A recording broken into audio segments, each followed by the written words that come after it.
Okay, so far we talked a lot about how we explain our own behavior, how we use attributions to explain the things that happen to us, the things that we achieve, the things that we fail at, and how this kind of helps us to maintain a somewhat positive view of ourselves. But at this point, you might feel like, dude, this is social psychology. Why are we not talking more about social psychology? Why are we not talking about how we explain the behaviors of others?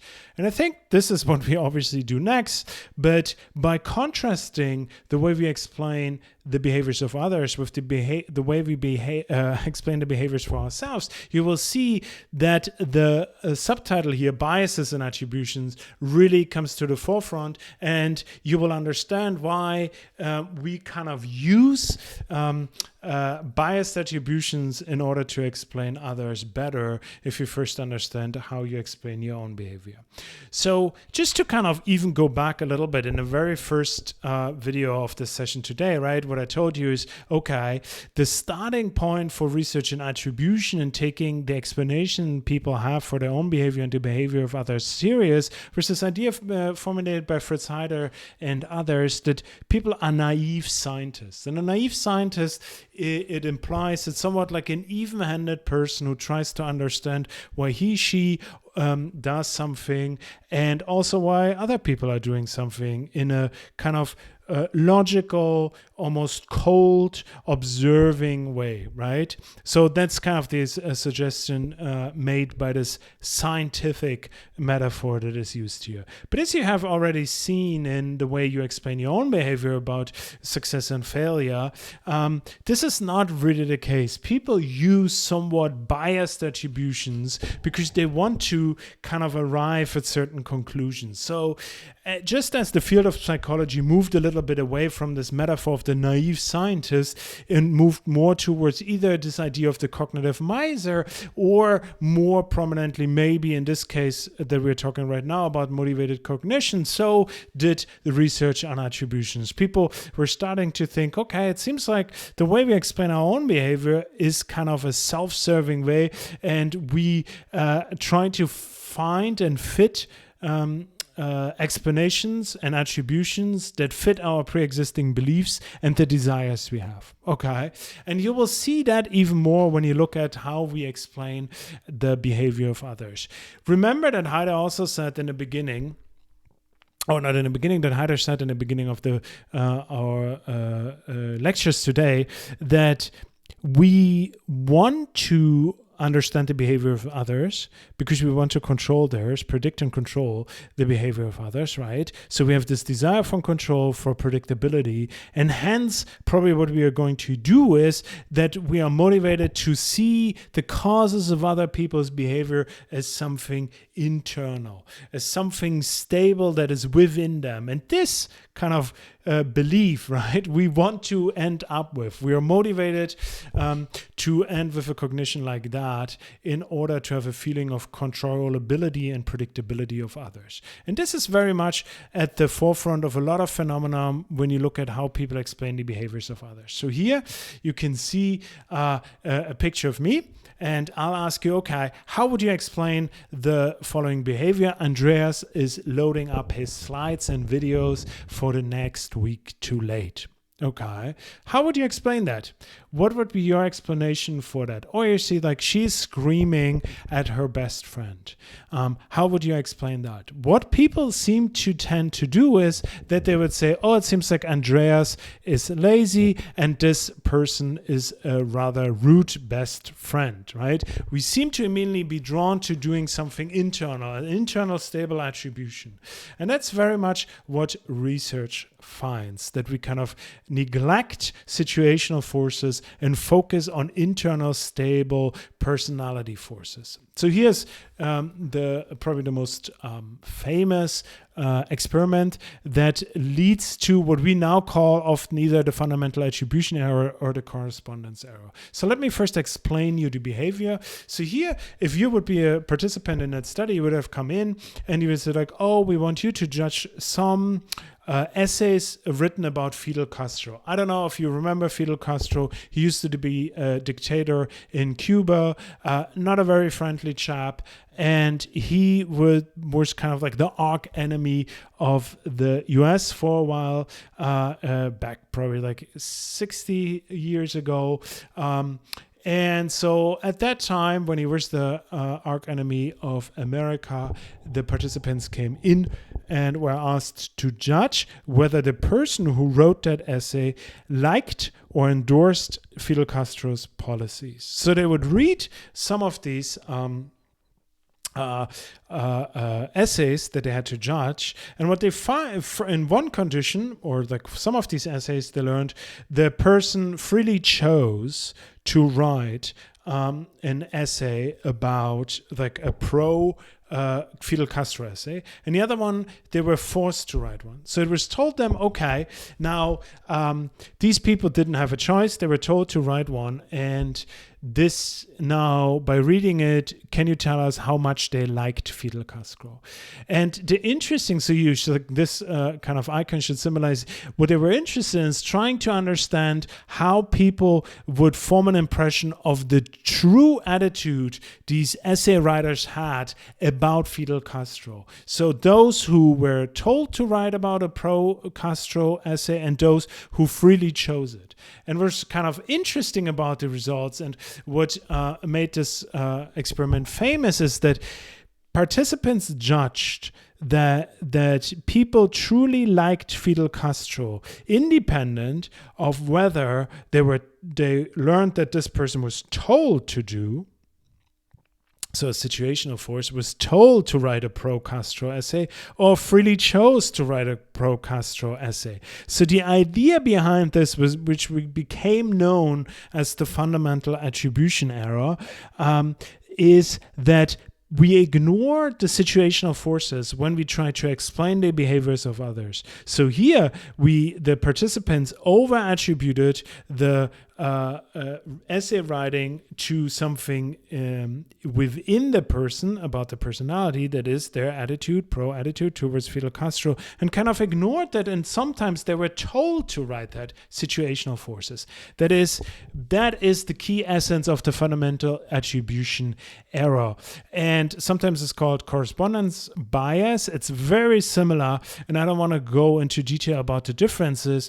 Mostly the change in name from fundamental attribution error to correspondence bias was that because people realized that even though we call it fundamental attribution error, it might not be that fundamental across the world, and it might differ on in which kind of culture you live in, something we talk about in the next video. Okay. So this is the idea that basically when we explain the behavior of others, because we have this strong desire to make them predictable, and we ignore basically circumstances and situations and attribute it to internal stable courses, that is their personality. So in the beginning, it was kind of thought here, like you see three sources for why we are doing it. The Taylor and Fisk suggested that basically what we're doing is we kind of focus when we observe somebody's action on the things that the person does, not so much on the situation. So it might be kind of like a attentional problem. Funder suggested that another contributing factor to this fundamental attribution error is that we kind of forget when we make our judgments the situation. So he found evidence that people kind of ignore or kind of in their memory start to forget situational forces and do not forget how the person acted. So that might why basically the innate trait becomes more, in our mind at least, more fitting than a situational explanation. Nisbet and Ross. Ross is, by the way, the guy who coined the term fundamental attribution error. They thought there's something about the linguistic facilitation. So it's easy to say that somebody is stupid, rather than it's easy that the situation is stupid. So at least in English, it seems like uniquely equipped to describe people in a certain way, but not situation in a certain way.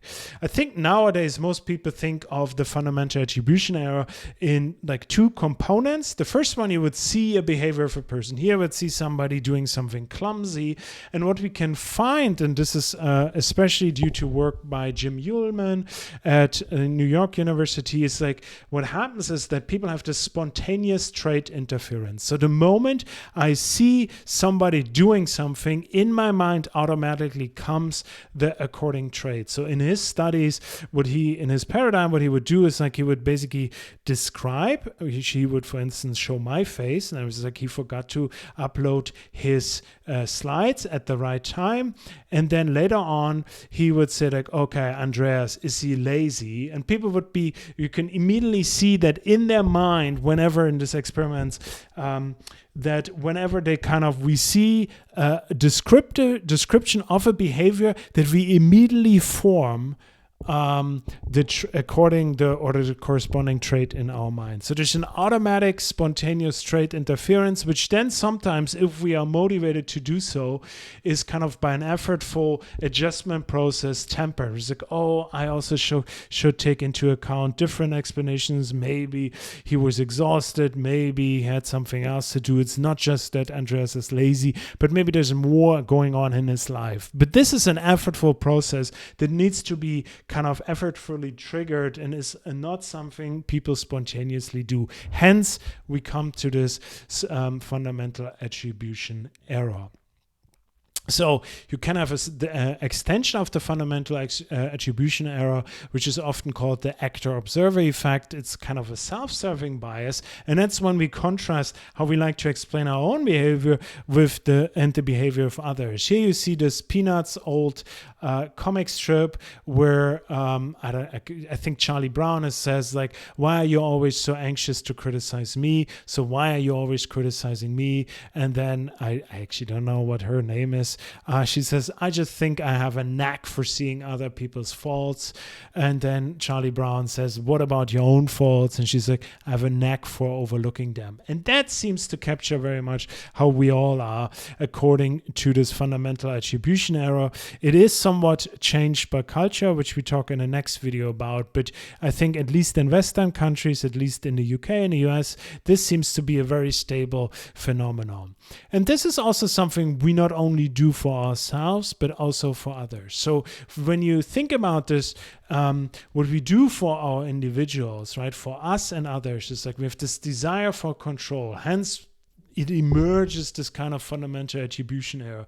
And we have a desire to believe that we are a good person. And hence we have this kind of action-observer effect. So we have desires and beliefs that we want to maintain, and they give rise to certain attributional patterns, right? I think if you remember the end of the last video when I talked about kind of the limitations of these approaches, it's the same thing. It seems like that often attributions are somewhat the symptoms of the beliefs we hold. And this seems to be also true for groups, okay?